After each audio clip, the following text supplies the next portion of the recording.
Hold on.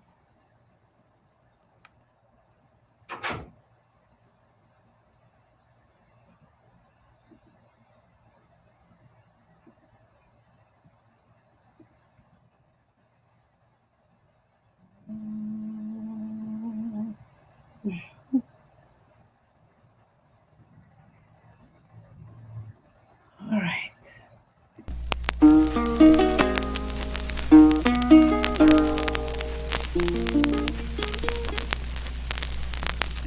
Why are we called Negroes? Why are we deaf, dumb, and blind? Why is everybody making progress, yet we seem to be lagging so far behind? Why are we mistreated? Why are we in this condition? Stripped of our name, our language, our culture, our God, and our religion.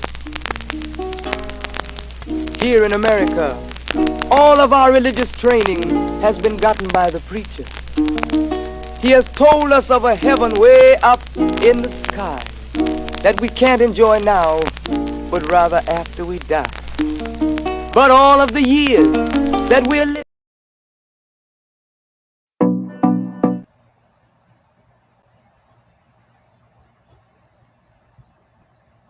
You gonna try? I think so.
Sister Michelle, you're on mute. Oh, everybody on mute. Oh, there you go. You're just there like. Listen, it's Thursday night shenanigans. Sister Kalila is not here tonight, so you can't leave me on the controls. No, you good, sis. Okay, let's get this thing started. I think Brother Lau is trying to get in. Let's see. Let's bring him on. Can you bring him on? I'll bring him on. All right, there you go. Anyway, as we are bringing on Brother Lau, there he goes. Yeah, we made on. There he goes. Listen, welcome in. It's Thursday Night Talks. We are missing one of our arms tonight, but I'm going to do my very, very best to fill in. I am your sister, Michelle. I am your moderators for this evening. And I just want to welcome everybody. And it's been a long week. I don't know about you, but for me, yes, it has been. Either way, I thank everyone. And of course, we always tell you this at the start of the show. You must do what?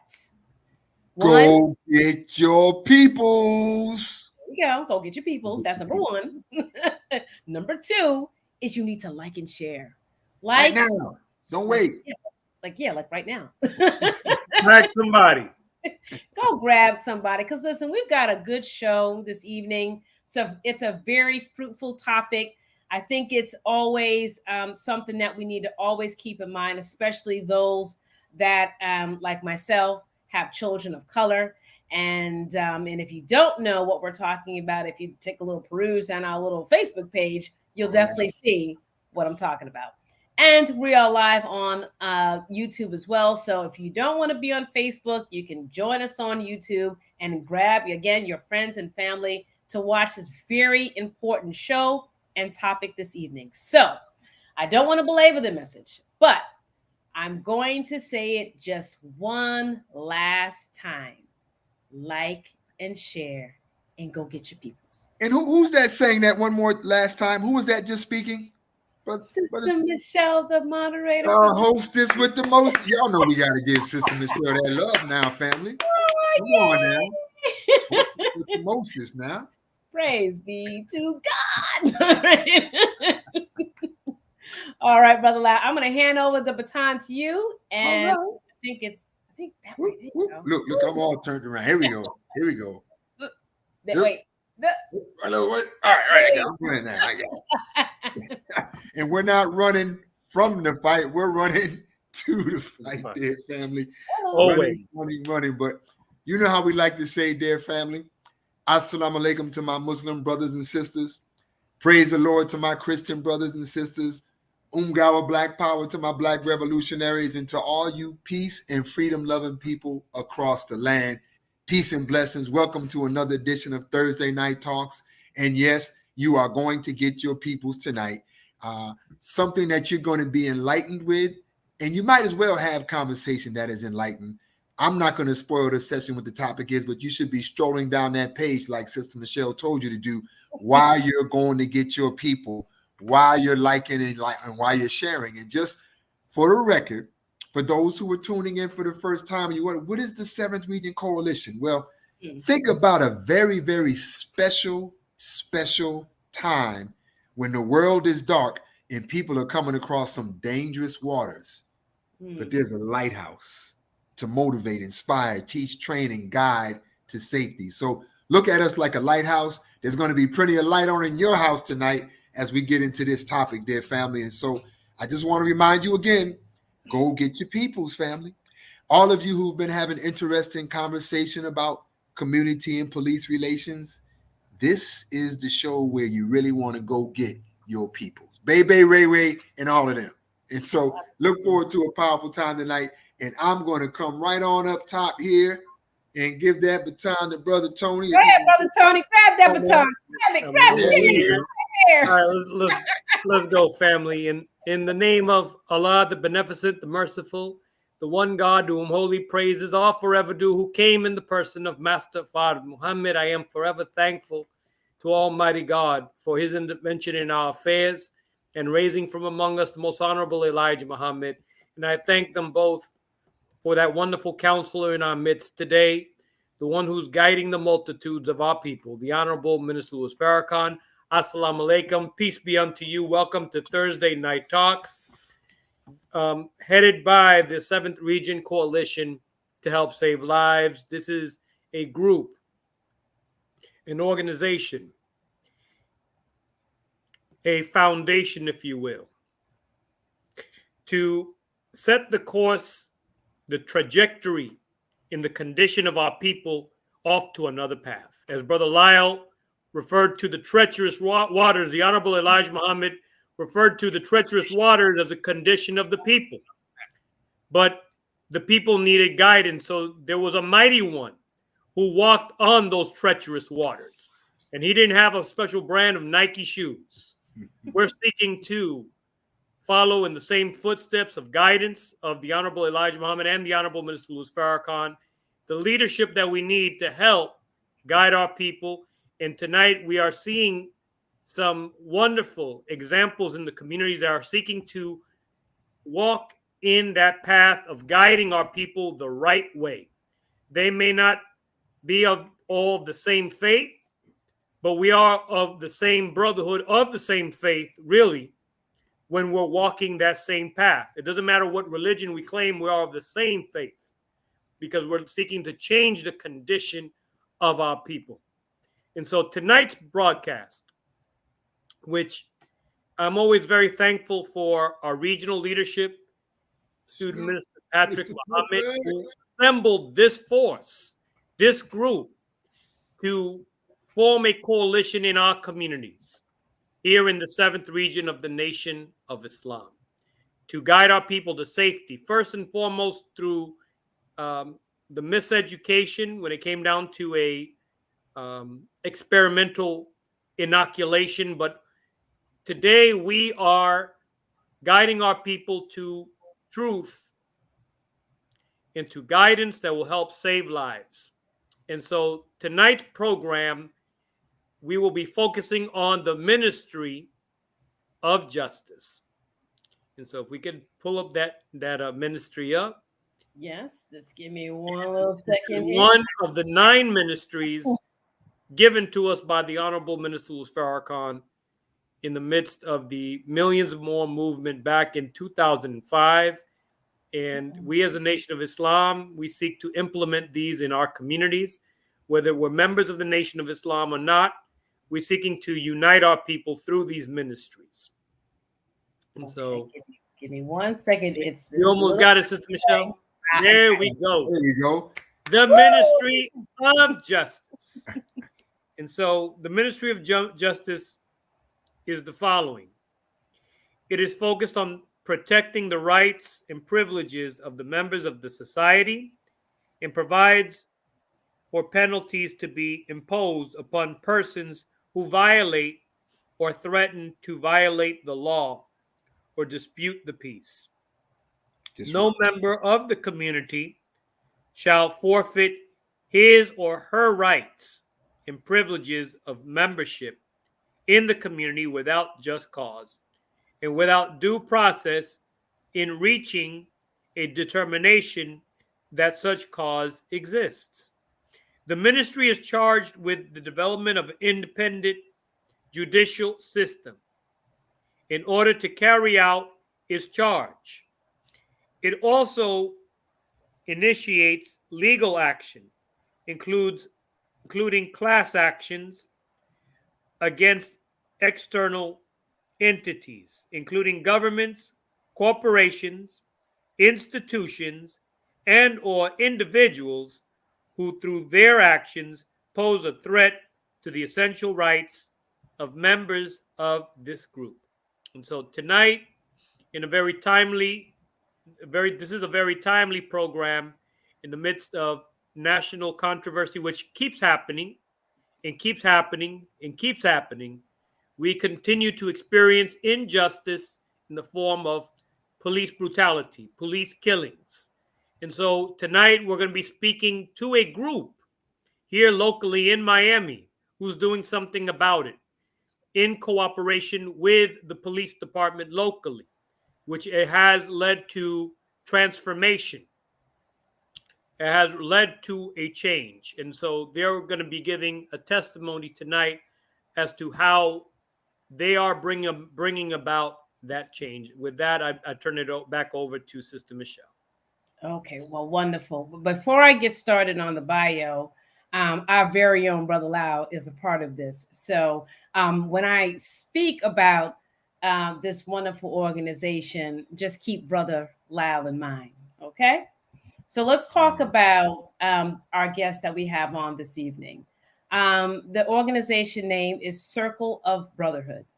And the organization is primarily Black men from all walks of life dedicated to community service, economic development, crime prevention, conflict resolution and mediation, educational services, and youth mentorship. Members of the circle have dedicated their lives to collectively solving the social ills of our communities. The Circle of Brotherhood, and there's a little acronym COB, it's comprised of founding members and the executive team, the governing officers, and a general membership body. The founding members formulated the organization in 2013 based upon a call to action for unity and collaboration to address the manifold issues related to increased violence in the Miami 5th District. Their service and influence now spans throughout South America. I'm sorry, South America, South Florida. Almost on our way there next. We're on our way there. That could be the next destination. The organization is primarily, again, it's of Black men of all walks of life, community-based, family-oriented, professional, and civil-minded.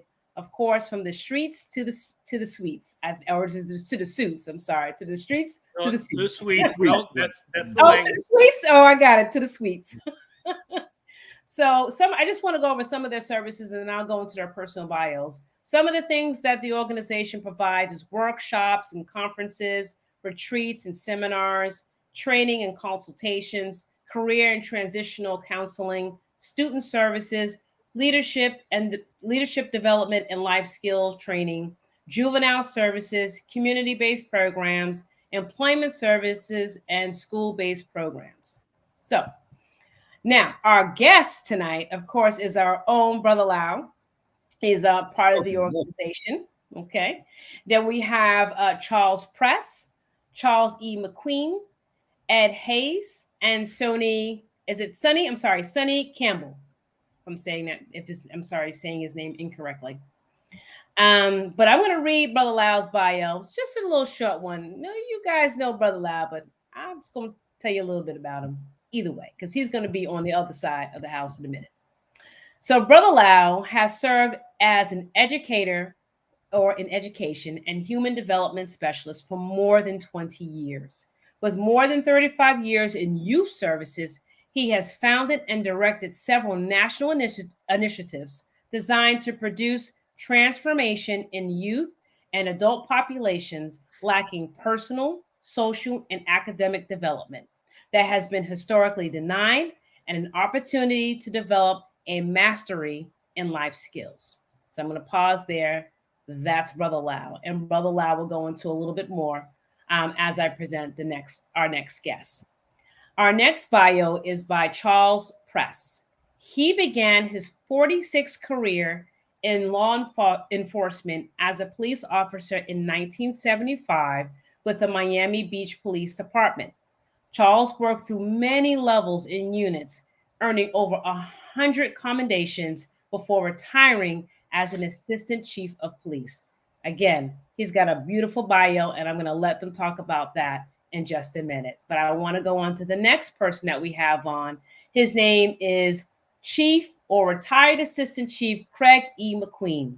He was employed with the City of Miami Police Department for 35 years, beginning in 1981. Chief McQueen moved up in the ranks in the following order. He was a sergeant, lieutenant, captain, commander, and major. He earned his bachelor's degree in public administration from Florida International University. He also attended the FBI National Academy Session and Senior Management Institute for Police and Perf Executive Strategic Management Session. Again, I'm going to move on to the next one because they'll be able to expound a little bit more. So our next bio is Edward Hayes. He is a businessman, a security specialist, and community leader that has advocated on behalf of those who have not advocated on behalf of themselves for more than 4 decades. Ed's passion for empowering people from all backgrounds and supporting community-based organizations has led him to work with organizations such as Concerned African Women, Inc. and the Circle of Brotherhood. Ed uses his professional skills from the United States Marine Corps, Miami Shores Police Department, and countless other studies to teach and train community leaders throughout South Florida. And our last guest is our bio by Brother Albert Campbell. He was born and raised in Miami, Florida, quote unquote, Liberty City, and is happily married to Carithia E. Wilson Campbell and proudly employed. As a young man, or at young an age, he was exposed to some very toxic environment within his community and home, which ultimately evolved into a series of unfortunate events that led Albert into federal prison with a 35-year sentence. In 2016, he was blessed to receive clemency from President Barack Obama, which reduced his prison sentence to nearly 10 years. In efforts to give back to his community, he became a community activist and has spoken to over 300 children, encouraging them not to go down the dark paths as he had done. He also helps feed the homeless and was also assigned to assist in training the City of Miami Police cadets. And so with that being said, can someone help me bring up all these wonderful individuals? All right. Where are my peoples? Bring them up. I know they're out there somewhere. There they are. They're my peoples. Let's see. All right. Wait, I'm missing one of my peoples. I see my people. There we go. Let's see. Do we got them all? We got Albert. Let's see. We got them all. We got them all? Ed didn't jump on? There you go. Oh, I don't see Ed on. Okay. Okay, so we're missing Ed this evening, but that's okay. All right.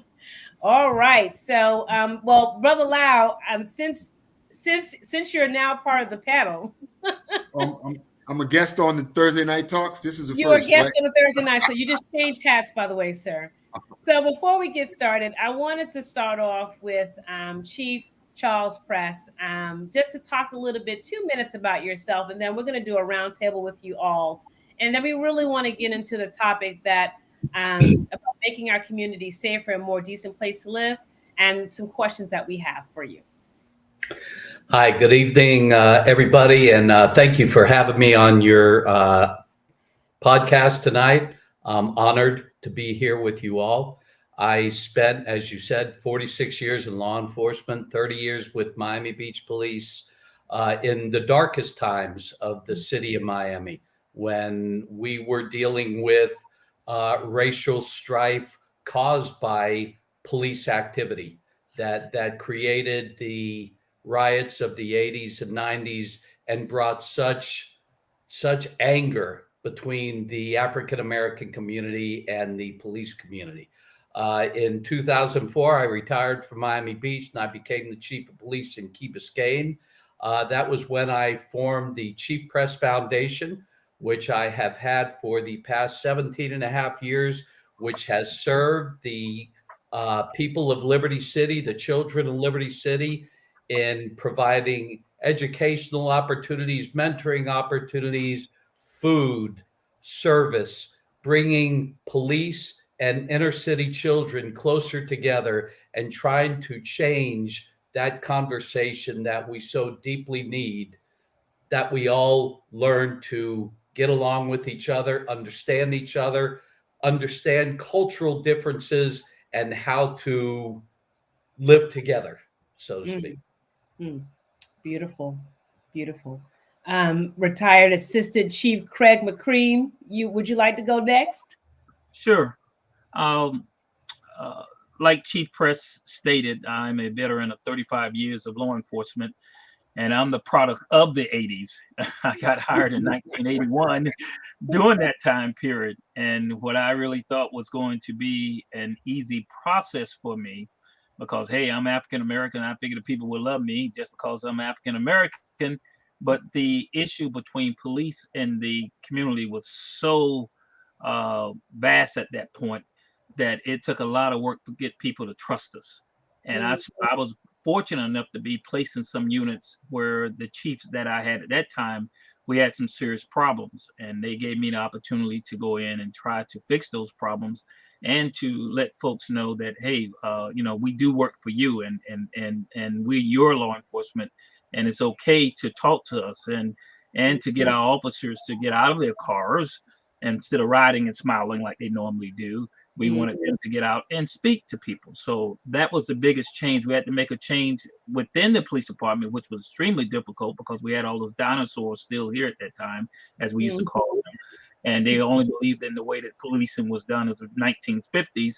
And then the young folks like myself coming in, trying to get the citizens to understand that we can also change as well. So I was just blessed to have those opportunities. And similar to Chief Press, myself and 3 other police officers started a nonprofit called Greater Miami South Florida Youth and Community Inc. as a way to continue to build a relationship with the community, because I tell folks all the time, I earned a PhD in those 35 years of putting people in jail, but I was extremely insufficient in keeping people out of trouble. So that's why we had to learn how to be preventative. And so we had a chance to start that. And so we're involved with the youth and sports activities and academics activities, something that I'm still doing while retired. Beautiful. Wow. Well, and Brother Lau, I'm gonna leave you for last. I'm gonna let Brother Albert go and give us a little 2-minute spiel about just whatever's on your heart, Brother Albert. Greetings to the family. As always, I'm humbled to sit amongst my peers, to be in a company of those who love our people and love our community, would like to see us rise. I am humble and grateful. Again, my name is Brother Albert Campbell. And I'm a brother that lived the life of a drug dealing mother and a drug dealing stepfather from the ages of that I can't even remember, you know. And so I experienced at a very young age robberies, SWAT kicking in the house, drug using mother, drug using stepfather, being homeless, being abused, mentally abused, physically abused. But really had my ears and my eyes on my mother, whom I loved so much, whom was a drug dealer. And in my young mind, I was thinking that it was something that they was doing wrong.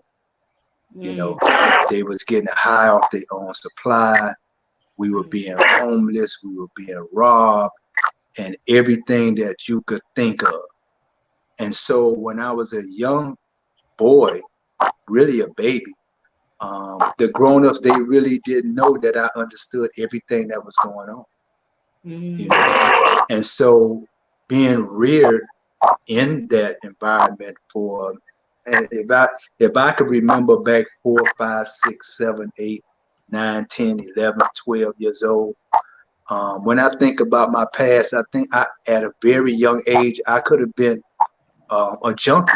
I could have been at 10 years old, I could have been a heroin addict. You know, at 10 years old, I could have been a robber. At 10 years old, I could have been a drug dealer.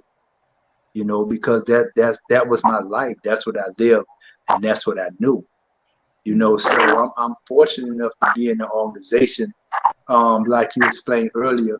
You know, we got brothers from the streets to the suites. You know, and I'm that brother that brings that street aspect to this organization. I know when I think about our police trainings and all the brothers that's involved in our police training, you know, I believe if police would have whispered something in my ear or told me something that I didn't know, or told me that I was intelligent, or told me that I was smart, or told me that looked like I could be doing something else, I know that would have been beneficial to my life. You know, so I'm honored to play my part. And I'm, you know, coming from where I'm coming from, or where I came from, to be the keynote speaker in front of police officers whom I thought was my enemy. You know, I'm so honored, and I thank you for having me once again. Wonderful. Thank you so much, Brother Lau.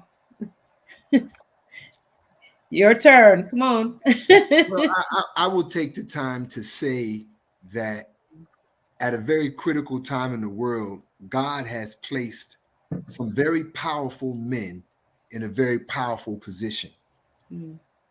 I think the work that we've been brought to do, to not just train police officers, but to transform policing and to stand as a buffer between ignorance in the field that has led to the loss of life for so long. And so we've been able to create something together. And in this dynamic, if it was spread throughout this country, we know that it would save lives. I'm humbled to be a part of this team. I'm humbled to be an orchestra director in the work that we do in terms of the actual training. I don't know if you have that clip from Channel 10. It might be a great clip to help segue us into the conversation, because I don't want people to think that these individuals you're looking at do ordinary police training work. We want you to know that what we do is so powerful and so real. Well, I guess you'll get a chance to hear about that when you start asking us the questions. But I think that would be a great segue into the dialogue, Sister Michelle. And so humbled to be with this great team. And I'll say this in closing.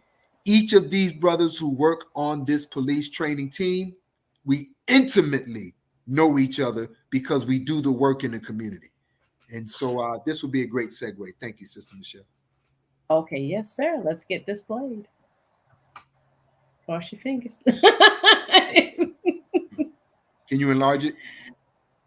I can. Let's see if it lets me. Yeah, you're gonna have to wait till the video comes on. Yeah, we may be able to. We recently received a call from an injured person. The insurance company had offered them $11,000. Hold on, let that pass. This is the advertisement. Can't get away from the commercials.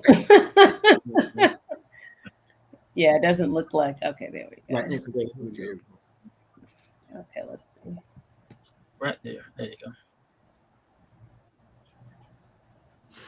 The Miami-Dade Police Department receiving some special police training today to deal with issues concerning the Black community. It comes with police reform in the spotlight after the death of Tyree Nichols during a traffic stop in Memphis. Local 10 News reporter Syra Anwar is in Miami with those details.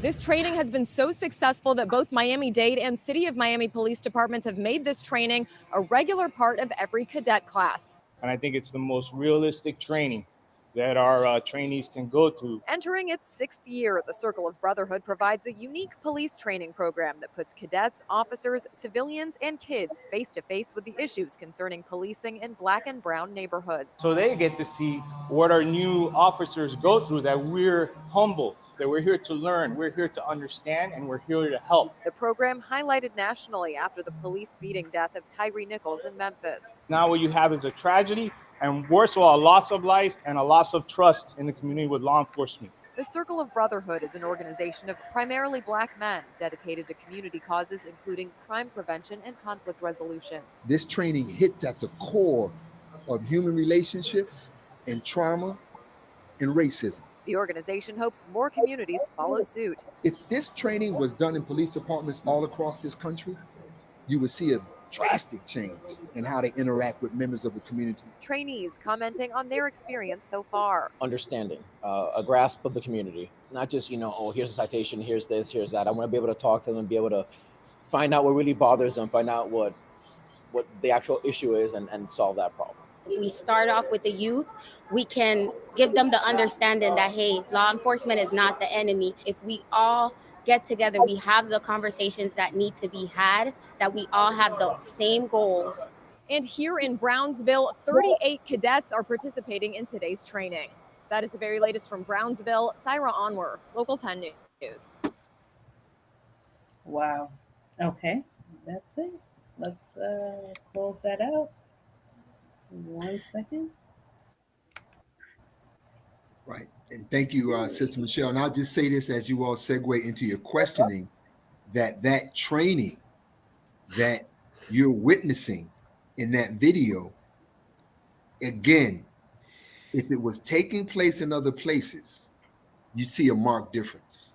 And so this team that works together to do that, we've been doing it pre-George Floyd. And you cannot compare what we do to what you might call your regular so-called cultural awareness training or your sensitivity training or your racial equity inclusivity training. It really hits at the core of human relationships. And so we're able to get these cadets as well as they come out the nest. And so I'll just stop there and allow you all to. Mm-hmm. So I'm going to throw out the first question, and I really would like to hear from each one of you on this particular view. The first question that we have is, what are your thoughts as former law enforcement individuals on this Tyree Nichols murder case, and what did you see from your training lens?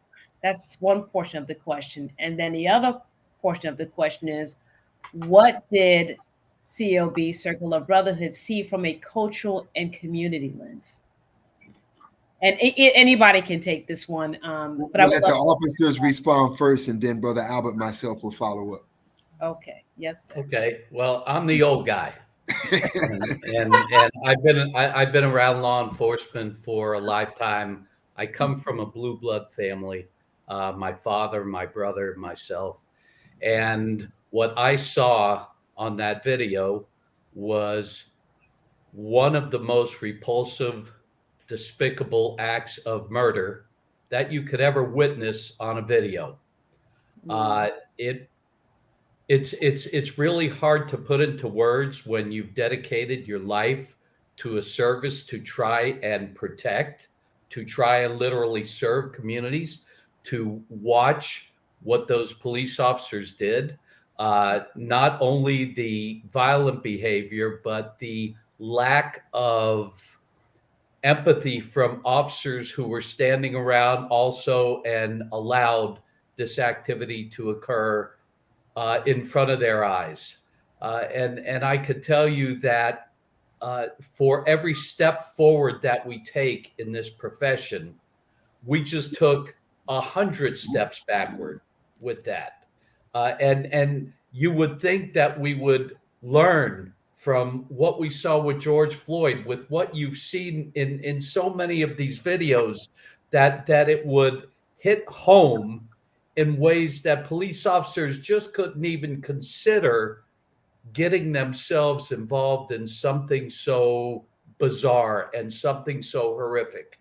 And yet we still don't get it. And I'm also going to say that that isn't the norm of everyday activity by police officers.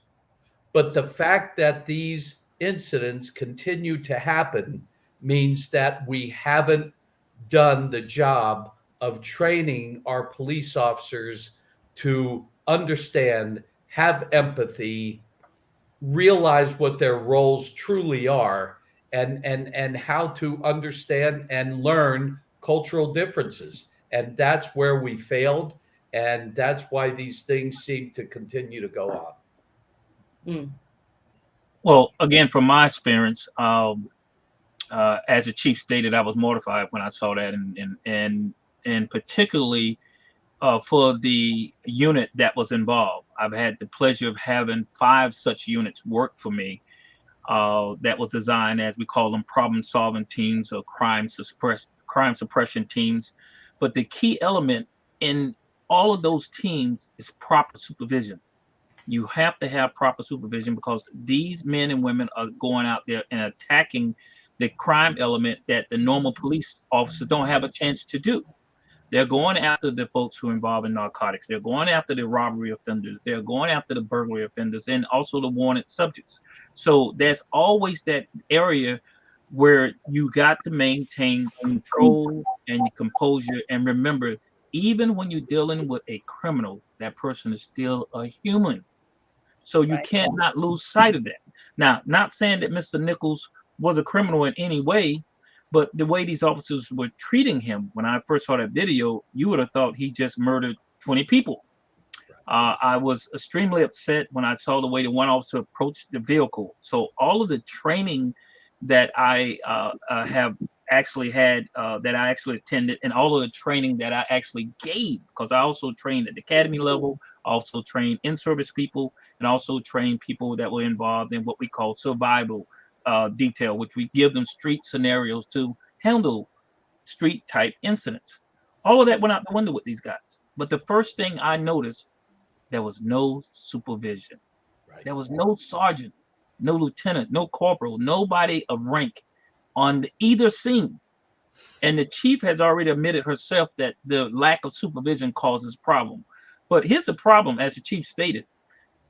In police work, we've had these examples already happen. We're supposed to be moving forward. One of the bad cases here in Miami were the river cops. This was a group of guys working midnight shift that did not have a supervisor for 6 months. Right. And it was only 6 of those officers. You know, I know the media tried to blow it as if it was 25, 30 officers. No, it was only really 6 of them that created the problem. But because of not having a supervisor, you had folks taking actions and doing whatever they wanted to do and felt like they were basically invincible in what they were doing, and nobody could stop them because there was nobody there to stop them. And that's what I felt like with watching this incident. And as the chief stated, for every mile that we move forward in police community relations, all it takes is one incident like this. And as we try to tell the young officers, welcome to the only profession in the United States where someone can do something in Minnesota and it affects the officers in Miami. We all know that in other professions, people can do stuff and it's that individual. But when it comes to law enforcement, when a bad incident happened in law enforcement, all law enforcement officers are seen in that light. And as the chief stated earlier, law enforcement officers have thousands, hundreds of thousands of contact with citizens and never one incident. take place because they're doing it the right way. But then when you have something like this take place, it sets all that good behavior and all of that good work that these officers do aback, because everyone would say, am I next? And it shouldn't be no more am I next. We should have learned from this from before, and now here's another example that we need to learn from. And that's why this incident was extremely disturbing to me, that here we go again. And let's be honest, when I was waiting on the video to come in before I saw who the officers were, you couldn't have told me that this was going to be 5 African-American officers. I was shocked. But again, it hit the point home that when you think that you don't have to treat a person as a human, or you forget that you're dealing with a human. And it don't matter what race you are. And those brothers, for that period of time, was not treating Mr. Nichols as a human. And they forgot that only 1% of the people out there committing the crime, not 98%, only 1%. And let's deal with that 1%. Even with that 1%, we still have to treat him as a human. So I was shocked. I was shocked.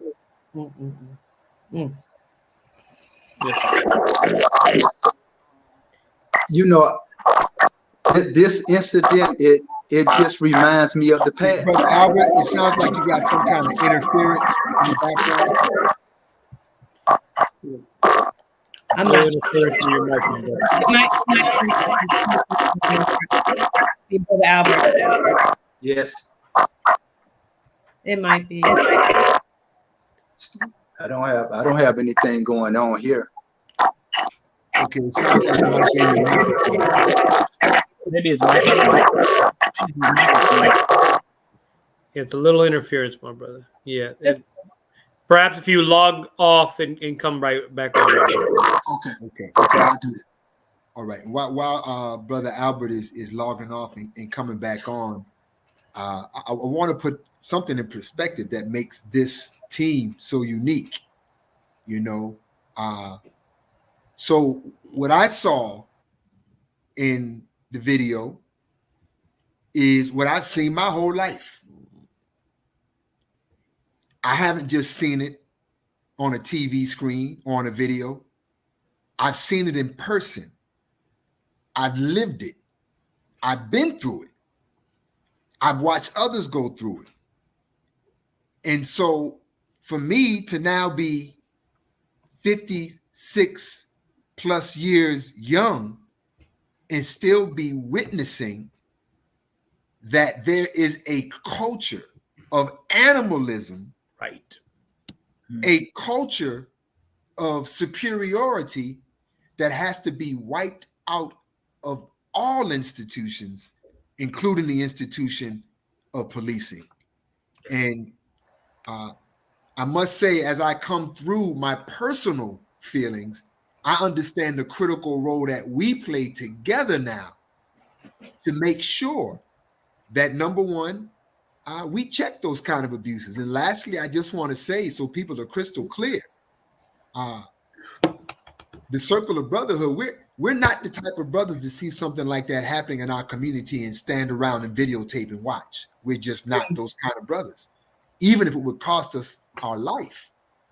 And so there must be something done that will get at the root of changing the culture of policing. And I think what we do together, it plays a role in that. And I'll segue to Brother Albert on that.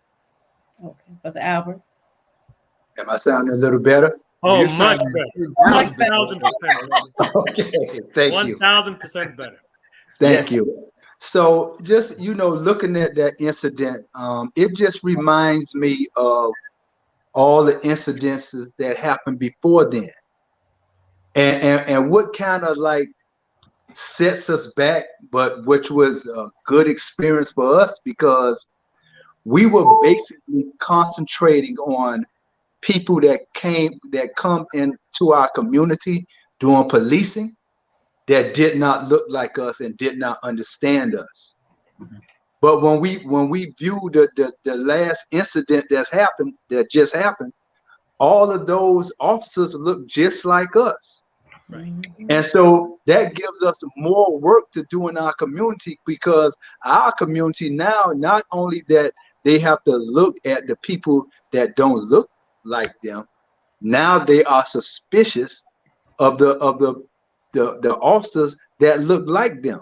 You know, and this is why the Circle of Brotherhood with the police training that we're doing is the perfect vehicle to build those relationships.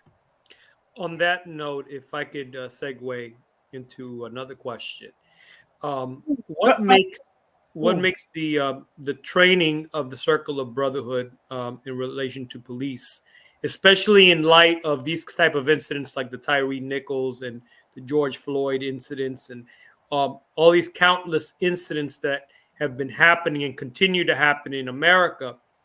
What makes the training offered by the Circle of Brotherhood unique, effective, and important in the eyes of those who partake in it? If I can start off on this one and then let the officers respond, and Brother Albert, I want people to understand that our training, first of all, it's not a police-led training. It is a community-based training led by members of the community. And as you saw in that video clip, the chief, the director of the department, turns those cadets over to us for the entire day. And as they go through a transformative experience of not just learning about themselves and each other, but learning about the different techniques that many of us have learned over the years that build proper relationships. And then when you look together, where you have former police officers with community activists, with transformation, human development specialists, with brothers from the hood, and you mix all that into the bag of tricks, usually in police training, to be quite honest, it's just police training the police. And I'll pause there and let the others chime in. So I'll tell you that I probably got 4,000 hours of police training. I've been to the FBI Academy, the Southern Police Institute, thousands of hours of training. And in all of that time, there has never been a more realistic, in your face, honest community relation training that we're trying to provide to these young officers now. And the difference is that this doesn't come from a book. This comes from people who are living real life. This comes from people like Brother Lyle, who has lived his life, from Brother Albert, who's come from the streets, now living in the suites. This comes from cops who have had to face all of those dangerous situations that we have, and yet we understand, myself, Chief McQueen, that we haven't done it the right way all the time. We teach cops how to drive cars, how to write reports, learn the law, do this, do that, and go through what I consider a very unsuccessful program of teaching relationships and actually understanding cultural differences and what empathy means, what having the opportunity to learn from each other means. So this training changes all of that. And when these young cops hear this from the brothers, when these young cops hear this from chiefs of police, and they aren't out on the street yet, and they don't get poisoned by that old, bitter, angry cop who's been out there forever, who's just got nothing really good to teach them except protect yourself. We got to go home. Well, you bet. We all have to go home. The community has to go home. We have to go home. We're all brothers, sons, daughters. We all bleed. We all breathe the same air. So that's the difference in this training that I believe, as Brother Lyle has said so eloquently, could change the world if we could take this from Miami and shift this thing across the country. And I'll add to that, those six months that those recruits are in the academy, it's rigid, It's paramilitary. It's designed to have them be prepared to deal with the criminal element, and not enough time is spent on dealing with the good citizens of the community. Because again, the way the training is set up, we have to prepare these men and women to be cops for a certain element. And to have these rookies when they first come out, because the worst thing you can do, you take a rookie officer, and I trained at the academy, and like the chief, have thousands of hours of training and given thousands of hours of training. The one thing we can never do with rookie police officers is, as soon as they graduate, turn them loose on the street, because they are so full of go-get-ems that everybody and their grandmama is on the other side. It's us versus them. So we have those 2 weeks or 3 weeks after academy period to calm them down and get them ready to really see the real world. Mm-hmm. This training, which should be, again, every police department out there should be doing this type of training. And I think federal money should be tied to it. So that way you say, you want to get your federal dollars, make sure your people go through this type of training. Because now it takes away that rigid form of training where it's us versus them, to realize that it's all us. And remember, your families are out there as part of us, and you want them to be treated the way you want to be treated. And one of the questions I always ask the kids is, how many of you guys have had a bad experience with a police officer? Or how many of your family members have had a bad experience with police officers? And you'll see most of those cadets raise their hand. So we want to let them know that it's okay to get away from the rigid point of view and not lose your safety point, but to remember that we're still in the people business. Law enforcement is people driven. It's a people business. And we have to change the narrative from everybody do what we say, and we're not doing anything other than telling people what to do, instead of treating people as a service. And how do we provide a service? By getting to know the people. It's okay to get out of your car and say, hey, Mr. Jones or Mr. Rodriguez or Mr. Smith, Mr. Gerstein, how you doing today? I'm your police officer. I'm going to be out here from till 1 o'clock in the evening. If anything go on, let me know. We forgot about that. We forgot about that, because again, we got to be rigid. We got to stay with the what the standards say we do. So that's why this training, catching these young officers now before they hit the streets, to let them know that it's okay. You are a community servant, and be a community servant. Talk to people. And the more you talk to people, the more they'll talk back to you. And you'll be surprised how many things you can get done.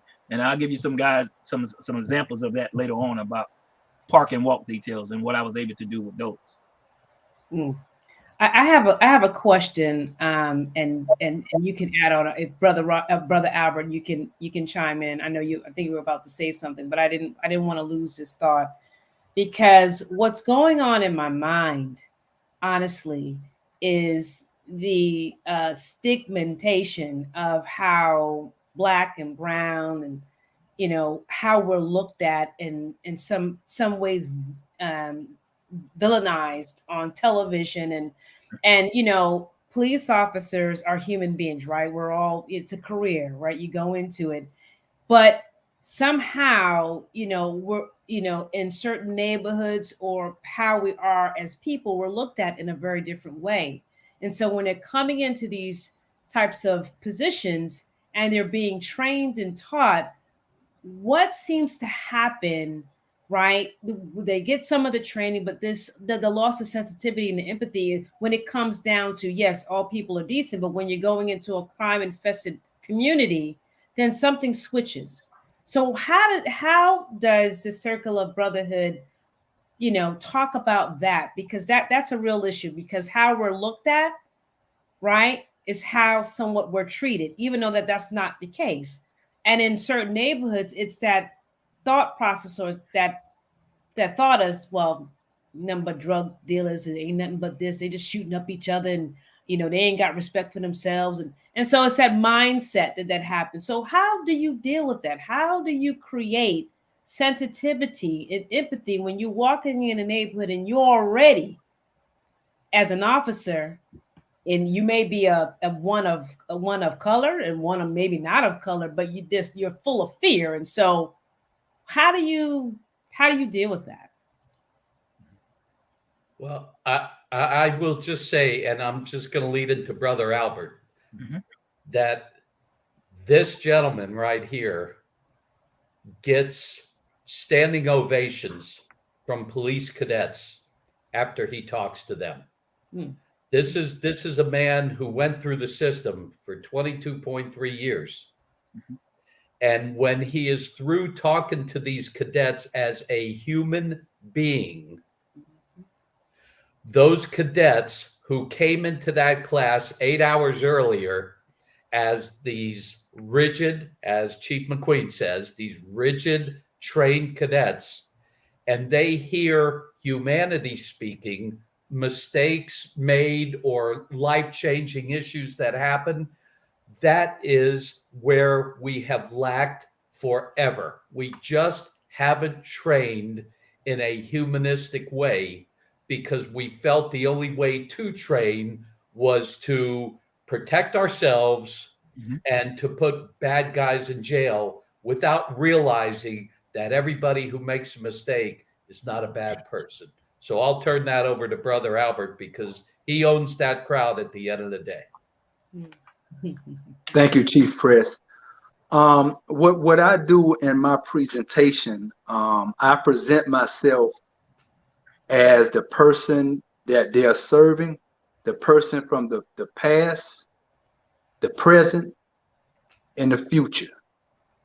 And what I do is I bring them into our world, because, a person may have looked at me and said, well, he was a drug dealer, he was a poison seller to our people, but they don't know what I've been through. They don't know how I was brought up. You know what I mean? They don't know the abuses. They don't know that when after all the hell that I was living in as a young child, when I went to school, that was kind of like a vacation away from the hell that I was living in every day. And so when you come into a community and you don't know what these people are going through, you don't have no idea. You see a young lady, she's pregnant, and she have a baby and she have another baby. You have no idea that the people right in the home that she live in is the father of her baby that could be her father or a boyfriend. So people don't know what we go through in that small area that we be in, and we have to tell them, or we have to bring them face to face, as if they're living in as if we taking them out of reality and bringing them into our world. You know what I mean? And so it is one thing to go through the trainings as a police officer. That's one thing. You know what I mean? But just like Brother Ed, so they took some members from the Circle of Brotherhood, and we went to the police training center, and we went through their training. You know what I mean? And we had no idea what they went through, the pressure that they went through, the split-second decisions that they went through, and all of that stuff they had to do, the training that they had to do to become a police officer. Well, at the same token, you got to come in the neighborhood.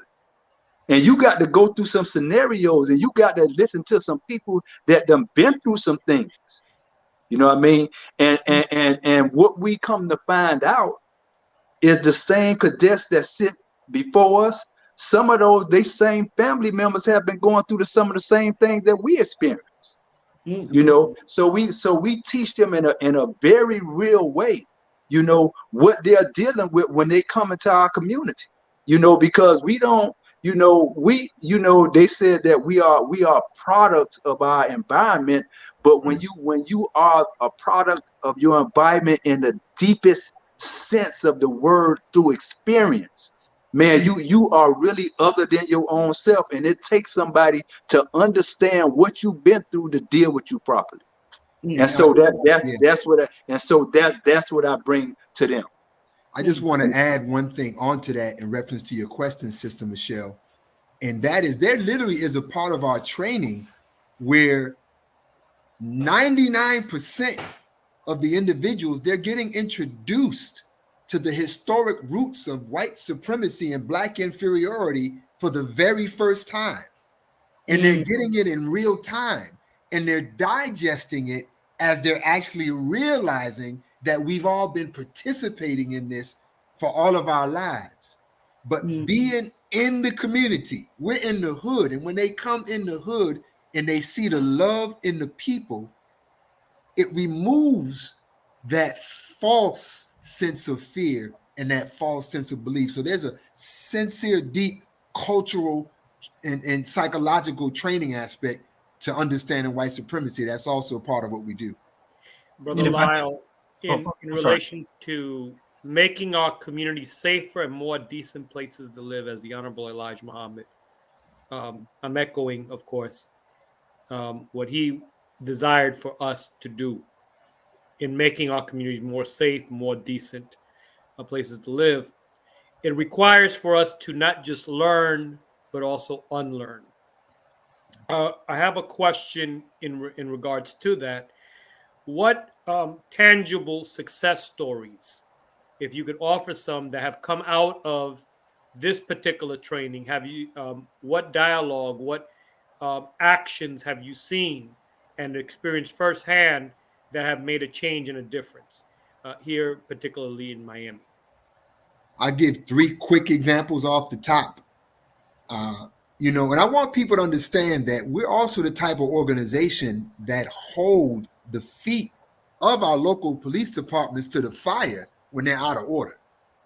And so I want people to be crystal clear about that. And because of the mutual respect, when incidences and things take place, we're some of the first ones who get a chance to look at this footage and look at this video and even advise. And I'll never forget, I was sitting in an office of one of the local city chief of polices, and we're watching a video of a police officer abusing a young brother. And out of nowhere, out of this video, you see this young cop come and not just intervene, but break it up. And I recognized him. He was a rookie cop that's been through our training. There have been individual cops who have gone into our community, and instead of arresting people, they call the Circle of Brotherhood because they know the type of services that we have and what we provide. And the last example is we had an officer who knew nothing about our community, grew up extremely privileged. But after that one training experience, I remind you, this is Community Police Relations 101. There's other levels we have to go to. But he annually now has an event with his family in our community. So those are relationships that are changing forever just based upon that. And I'm sure you all have some as well. If I could add one, this last session we just had, the program that I started with the other police officers involved youth sports. And one of the young men that was sitting in the classroom as one of the students was a young man that played football for me a couple of years ago. As soon as he saw me, his pants was a little sag and he pulled his pants up because he realized that Coach McQueen / the police officer had just walked into the room. And I called him out during the training session, and you can just see the difference because we've had a chance to be together. He saw me not only as a coach, but he also saw me as that police officer that he could talk to, and the mutual respect was there. One thing I wanted to add, the problem, as Chief Press and I would tell you, when you take young people, age 19 years old now, that's how young they can be as police officers. Some of them have never had any interaction with anyone other than the folks in their own neighborhood. So now you're giving them the power of that gun and that badge and that state law book to go out and to police. So, of course, as was mentioned, what they see on TV or what they've heard their families say or what they listen to the rap music and other music and any type of music that's is basically being derogatory toward people, that's how they're going to react. So now you're taking that away and say, by the way, let me show you what the community is really all about. Let me show you that, yes, there is some issues in certain communities, but look at all the good people that are in these communities. And myself as one, not being born in Miami, I moved here in 1971. I had to learn Miami. I had to learn it. because I come from a small town in Panama, Florida, called Panama City, Florida. We had black and white, and that was it. I didn't know black, Jamaicans, Haitians, Puerto Ricans, Cubans, even to a point with the Jewish folks. My experience was very, very limited. So I had to learn mine.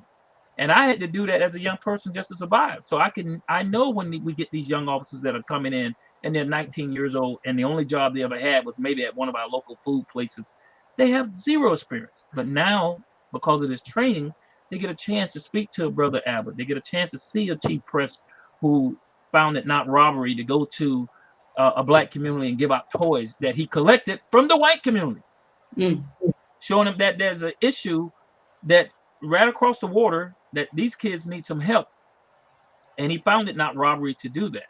So yes, it's vitally important, and it does get people out of their comfort zone, because that police academy comfort zone is one thing, and when those folks hit the streets, we want them to have a comfort zone of being able to deal with everybody.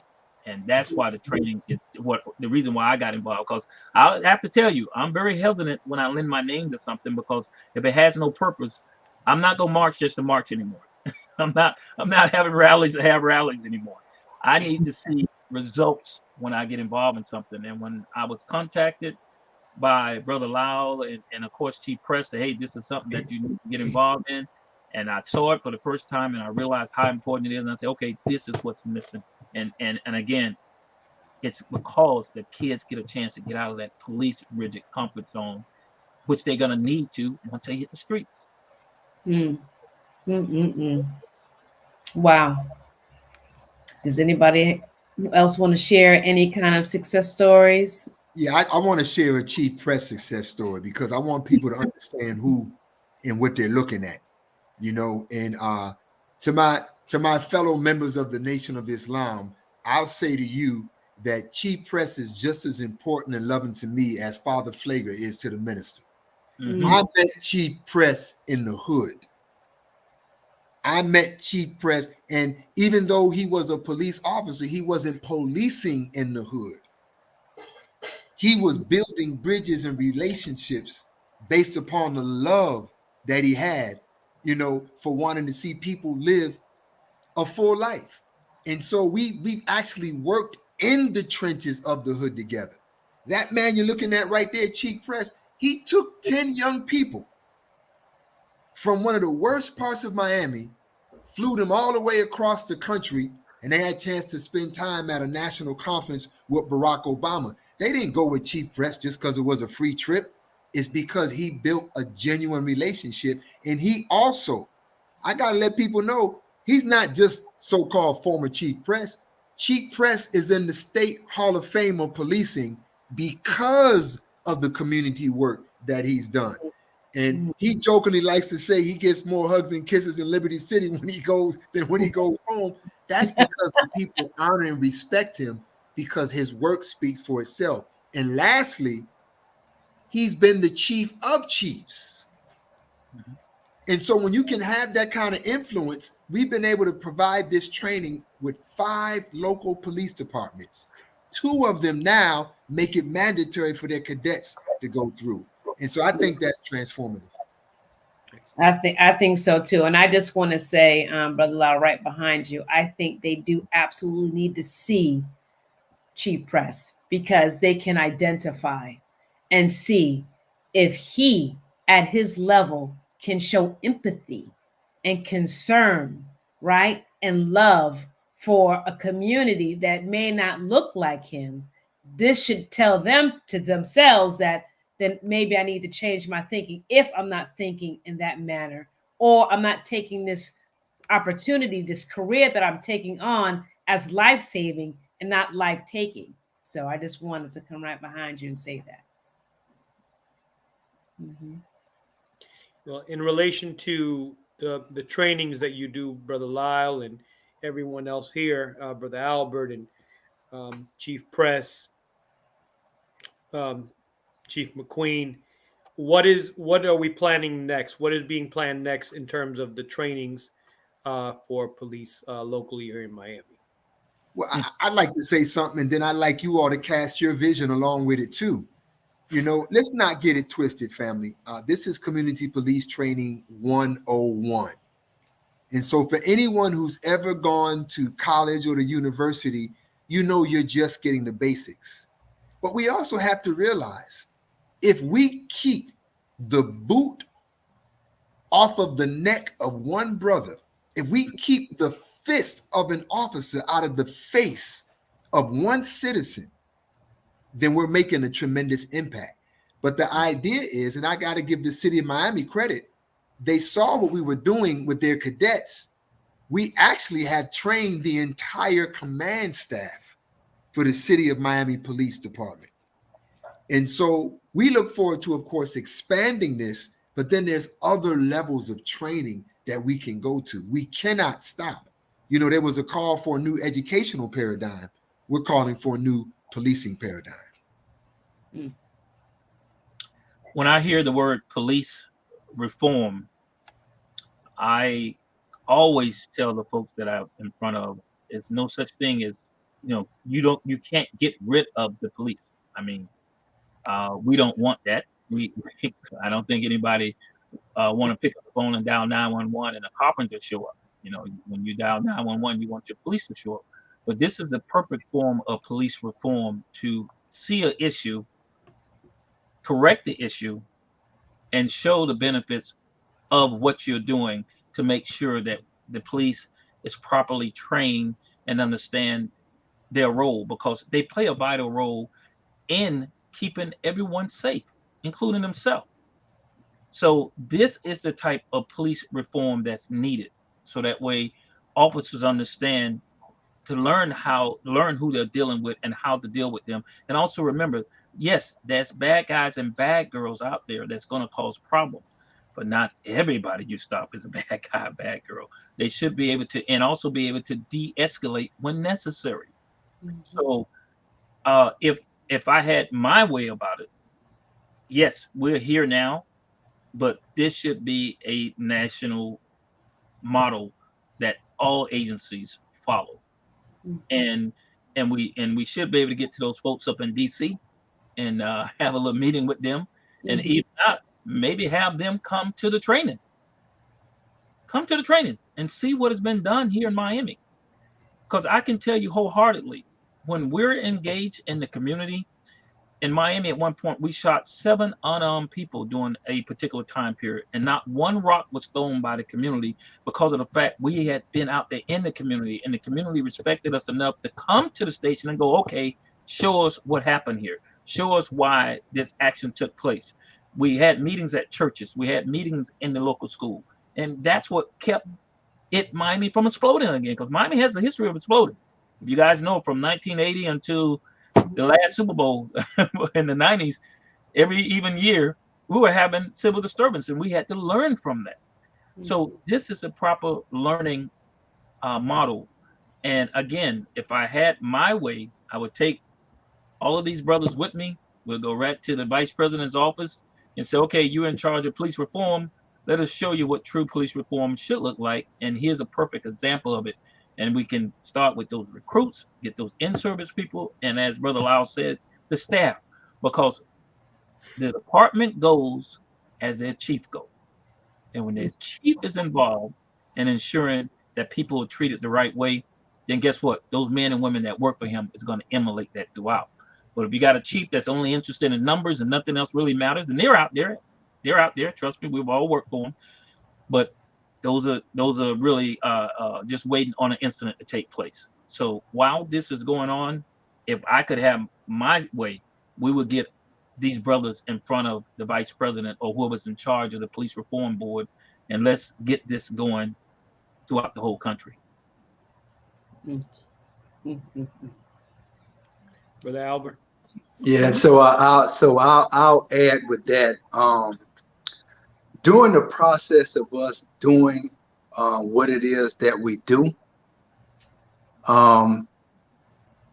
we have to understand that we deal with people from the streets. We deal with them boys out there, right? And so there was a period of time that our community, they looked at the Circle of Brotherhood and they like, are they police? Can we trust them? Will they turn us in? I mean, what are they doing? You know? And so when they bring a brother like me, like I have street cred and I have prison cred. And so when you, and I'm not a snitch, I'm not a rat, I'm a stand-up man, and I'm a student of the most honorable Elijah Muhammad, you know.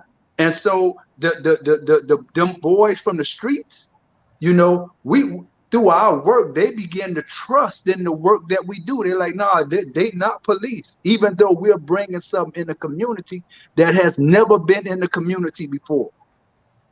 And so once we show our community that we love them, and once we pour into those cadets, because you can't serve a people who you don't love.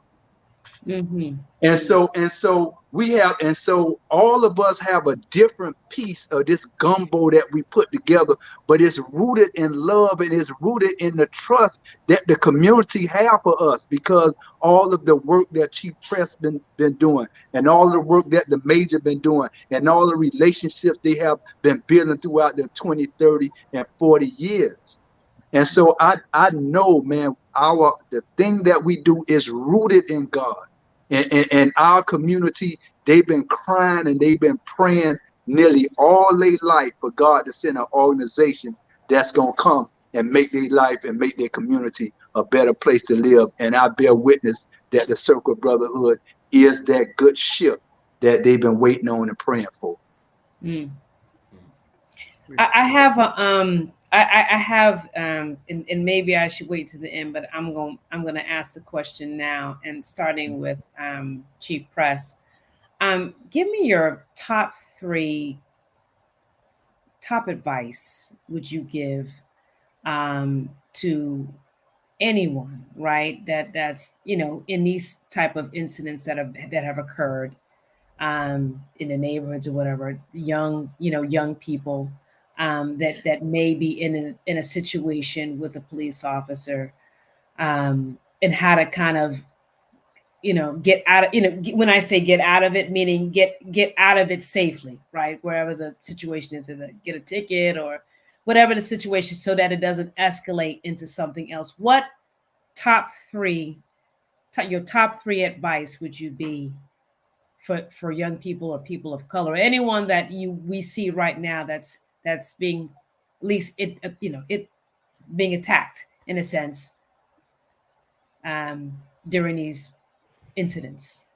Well, I wish that Tyree would have had the opportunity to interact with those 5 cops. And from the videos that I've seen, he didn't have a moment to do anything the right way or the wrong way. You didn't have a chance. So I tell people this all the time, because I myself have been stopped by police officers. It's a very unnerving situation. It's a very simple process. Listen. Don't react. You have plenty of time to make a complaint if you have an abusive police officer.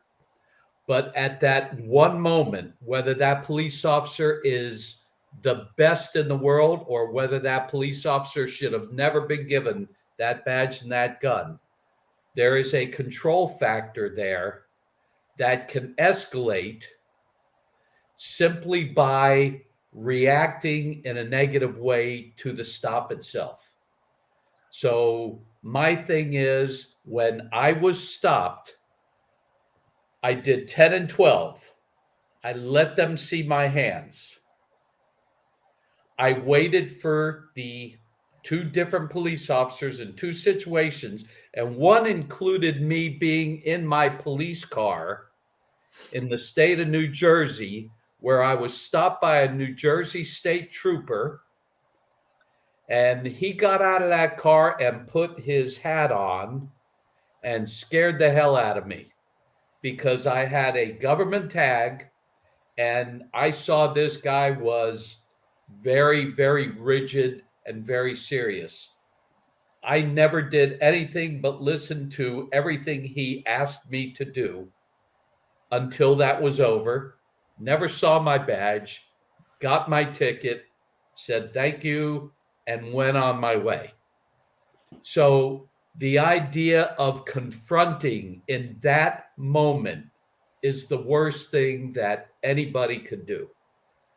Now, what's our natural thing to do to protect ourselves when we're being attacked? It's natural. I don't care if you're a cop, if you're a civilian, you're being attacked, you want to protect yourself.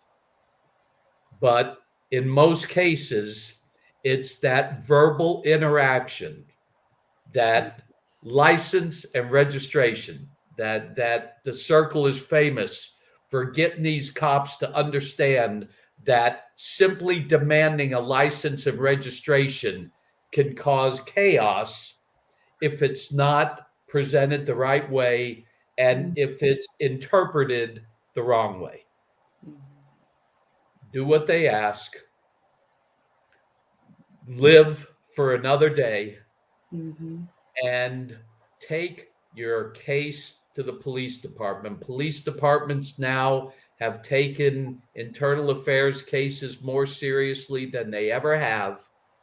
And if they don't take it to the state, people have phones. Cops wear cameras now. They're bound by law to turn those cameras on and use the system to your advantage if you feel you're being wronged, but don't do it at that moment in time. I will echo that. You can tell if you're dealing with a professional police officer or a buttwad within the first 10 seconds of that conversation. I tell all the young folks that I deal with, and particularly some of the high schoolers and college people I get a chance to speak to, number one, stop that car. Keep your hands visible.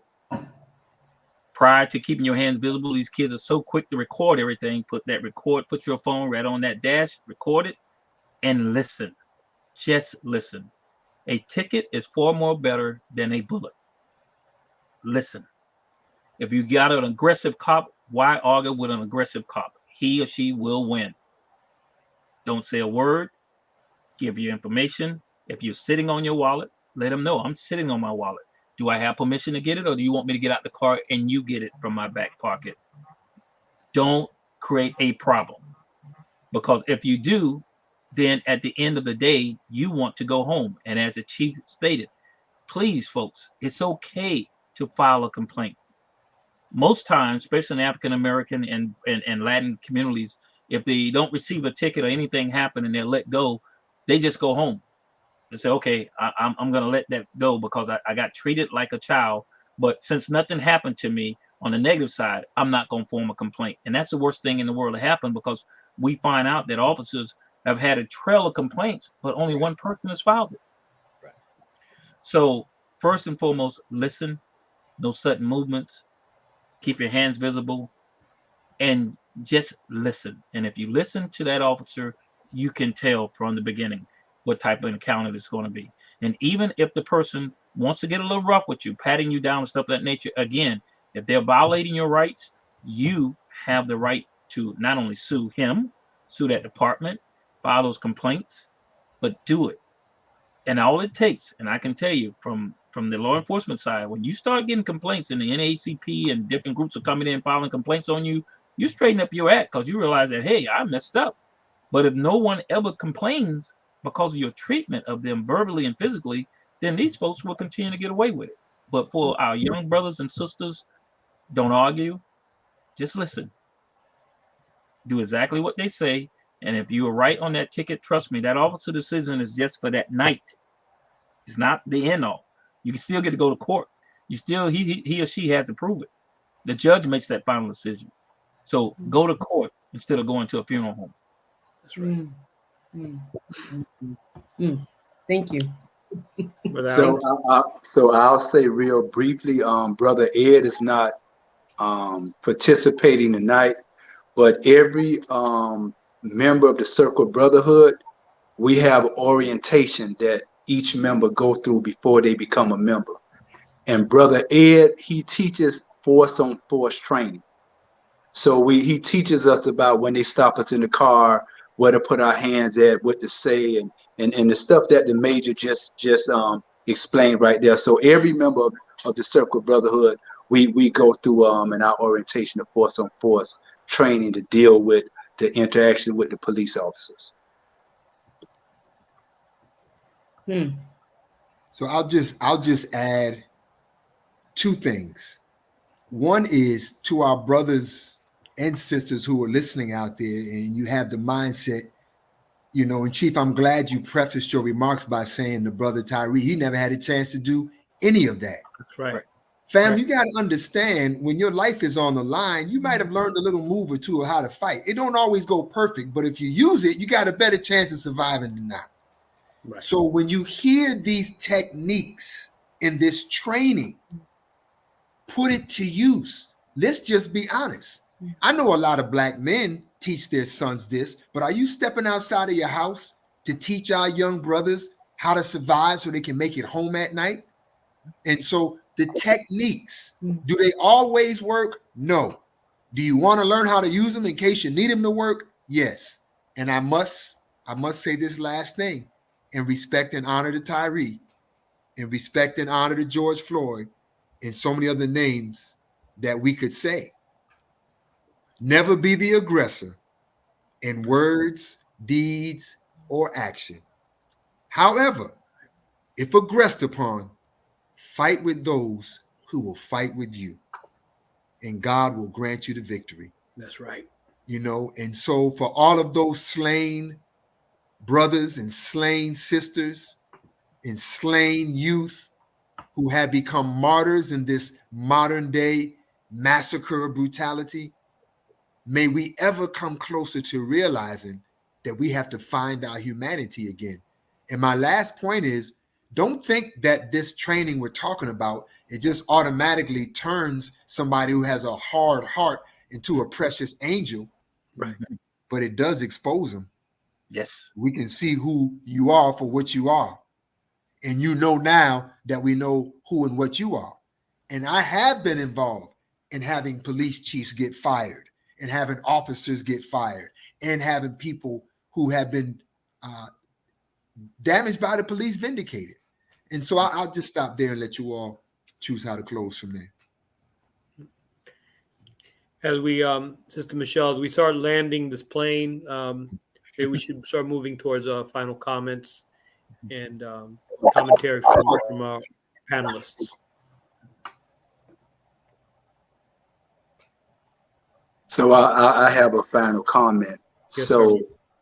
With all that have been said and shared by our team that have been sent by God, you have to come experience this stage for yourself to really see the impact, you know, because like Chief Press say, we don't have notes, you know, it's not pre-recorded, it's not, you know, but you know, for example, the last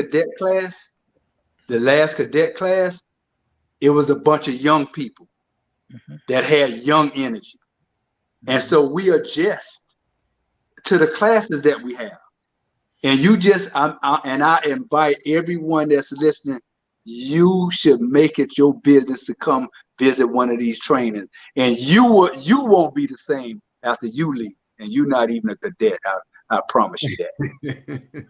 Yes, sir. Well, if I can just close with this. Yes, sir. Police departments spend countless amount of hours training on the one weapon that they will hardly use, which is their firearm. And not enough time on the weapon they use every day that gets them in trouble, which is their words and their mouth. This training gives police officers to understand that what they say and how they treat people is just as important as that firearm that they have on their side. And so we need to encourage folks and continue this training and make it something, a movement in honor of the folks who lost their life, but also to prevent other people from losing their life. And let's get those conversations started and not let this just be a thing to do in Miami. It should be something that goes nationwide. Let's train on that one thing that gets you in trouble, that mouth. And that way we can prevent the other things from happening. And I thank you guys for inviting me. I'm honored to be here tonight. Thank you, Chief McQueen. Thank Chief you. Press. Sorry. I had a closing statement at our last training, and I wanted the cadets to hear these last words before we closed out our day. That as police officers, we have two tools in our basket that are the greatest tools we could have. Number one, we have discretion and the right to use that discretion. Not everybody who breaks the law needs to get a ticket, needs to go to jail. There are circumstances that we don't understand that we need to realize could have caused that particular behavior. So discretion is the key to victory in an encounter with human being and police officers. The second thing I talked about, the most important thing, is empathy. What we don't realize is that that word is probably one of the least used words in America today. People are angry. People are at each other's throat. People talk at each other, not to each other. And until you put yourself in somebody else's shoes, until you realize that life is not the same for all of us, then you can't be a great public servant. So in order to do that right, discretion, empathy, and honor and integrity above everything else. And that's how I would close tonight. And I want to thank everybody. I want to especially thank Brother Lyle, who has been my partner for 18 years now, and who has helped me transform me into a better human being. Forget about cop, but a better human being. Oh, that's beautiful. Such an honor. So how do you follow something like that, Chief? You ain't right doing that, Chief. You ain't right, you know. That's how I feel. Thank you, my good brother. So look, family. Let me just say this, because I know you keep hearing about this training and you're trying to imagine it, you know. But the brother said it best: if you don't experience it, you can't imagine it.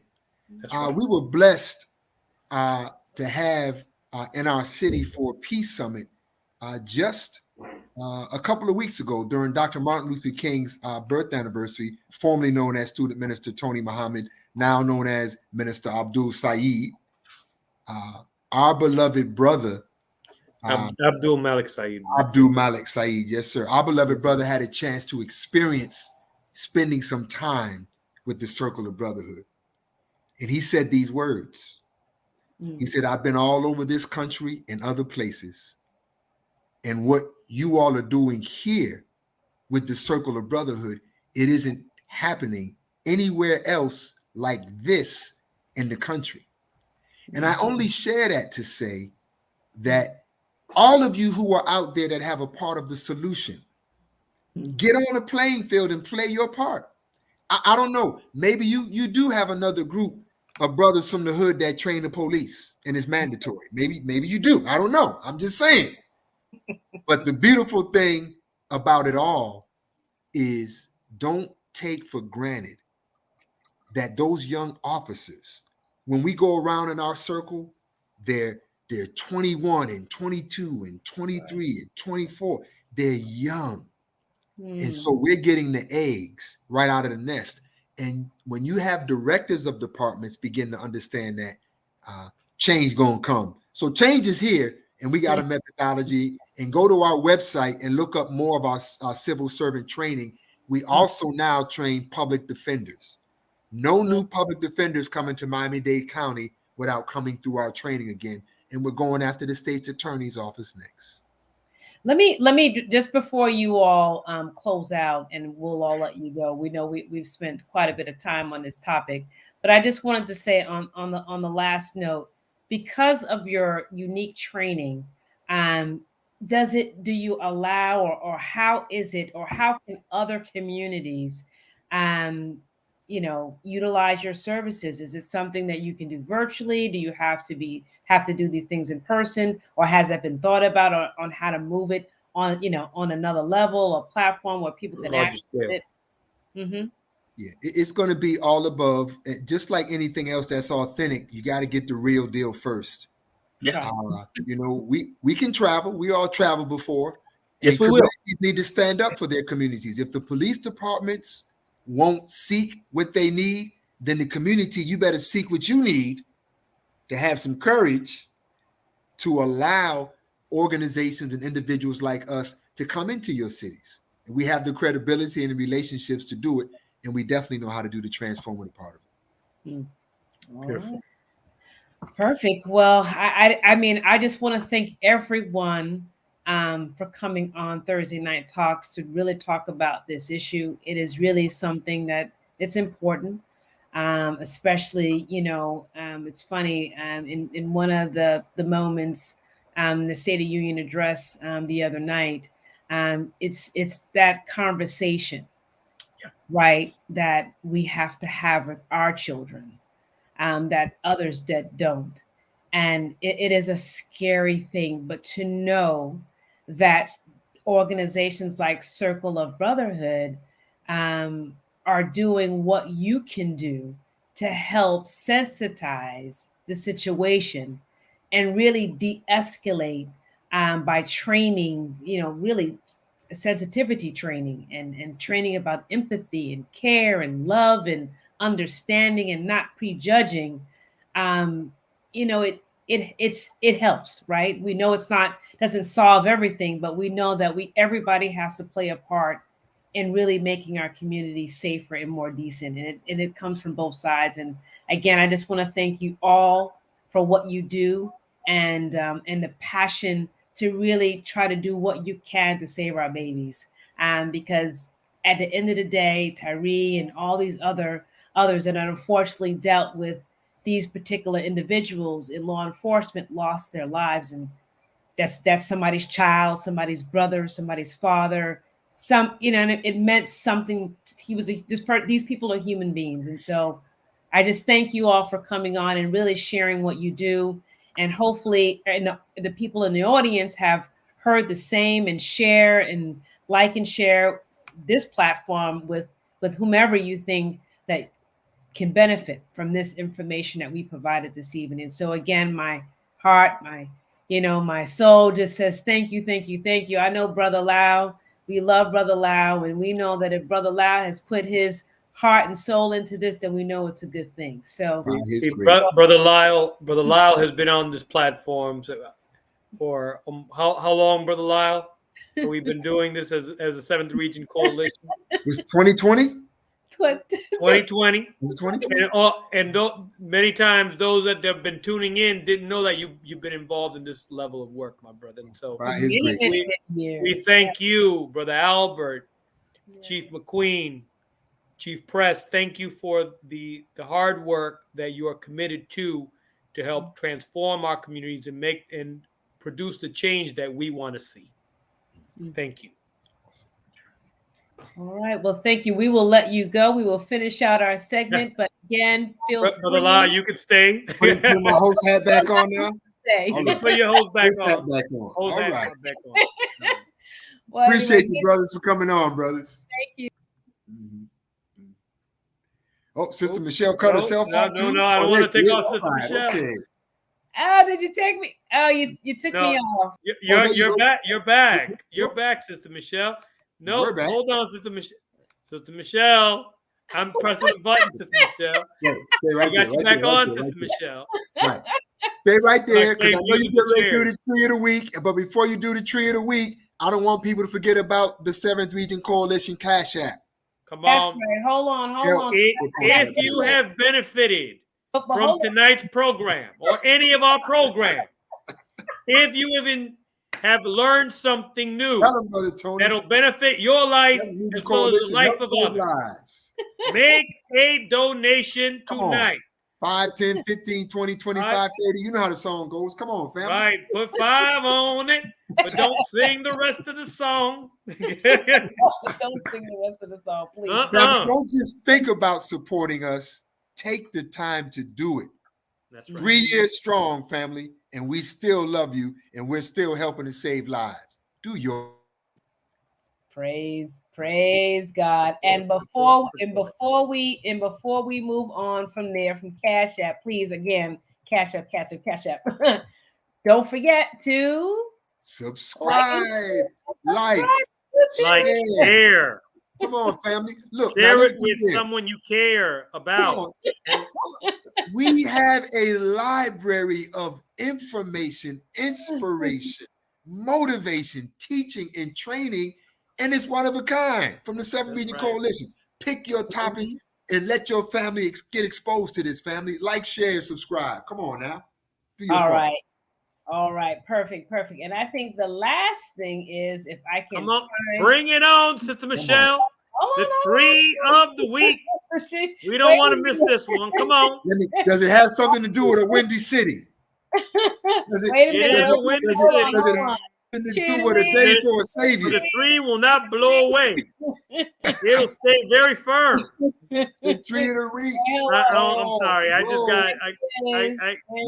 Hold on. Here it comes. This coming here. It's Chicago. Come on. It's windy. It's Savior's Day. Savior's Day.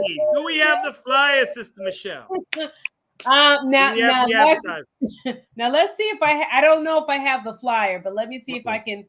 Let's see if we can find a flyer. I'm not sure if I have the flyer. Hold on. I have the flyer on my phone. You got the flyer? Somebody got the flyer. Brother Tony, you have a final call in reach? That's a flyer. I have a final call in reach. This is all live. This is all live. It's all live, family. There it is. There's your flyer right there.